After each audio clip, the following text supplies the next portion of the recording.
Iya, jumpa lagi di video cara nyanyi mirip Ariel Noah. Dan di video kali ini Dida akan membahas tentang karisma Ariel Noah.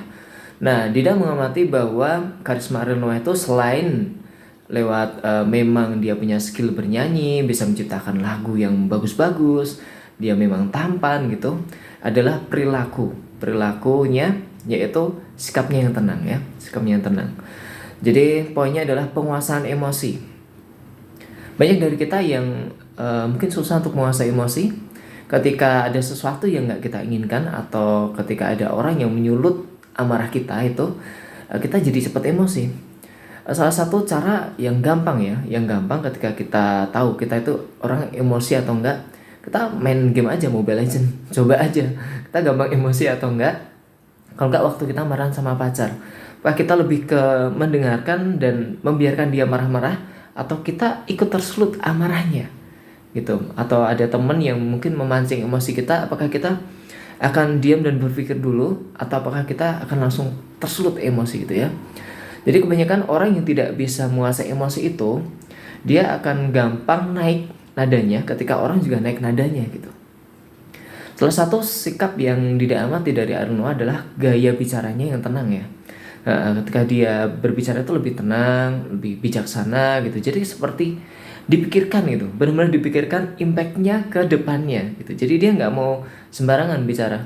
Mungkin waktu dia di podcast di Deddy Corbuzier atau podcast dengan Sule, itu kelihatan banget bahwa Ariel benar-benar memikirkan apa yang harus dia katakan, dan memang jawabannya bijak gitu. Itu yang membuat Ariel Noah berkarisma ya.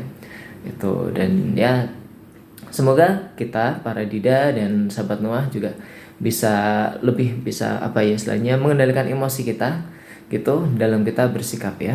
Dan kita bersikap saat kita ada masalah, kita jadi lebih tenang gitu. Ada kata-kata yang mengatakan orang yang bisa mengendalikan diri itu lebih besar daripada orang yang bisa merebut kota. Berarti sangat penting ya dalam kita mengendalikan diri, lebih tepatnya dalam mengendalikan emosi kita. Dalam kita berbicara gitu, nadanya lebih teratur, kita lebih tenang, suaranya lebih ke apa ya, lebih rendah, bukan yang lebih tinggi. Ketika ada orang yang membuat kita tersulut emosi, bahkan teman-teman kita akan tersulut emosi tapi kita masih tenang, itu akan memberikan kita daya tarik.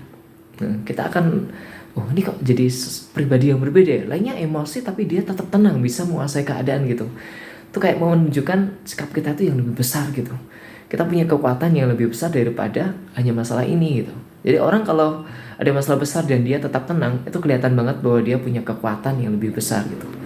Oke, ya semoga ini bisa bisa membuat kita jadi inspirasi. Kita bisa memetik inspirasi dari Ariel Noah ya. Bagaimana dia bersikap, bagaimana dia cara berbicara gitu, agar kita jadi pribadi yang lebih baik. Oke, dan sampai jumpa di cara nyanyi mirip Ariel Noah yang berikutnya.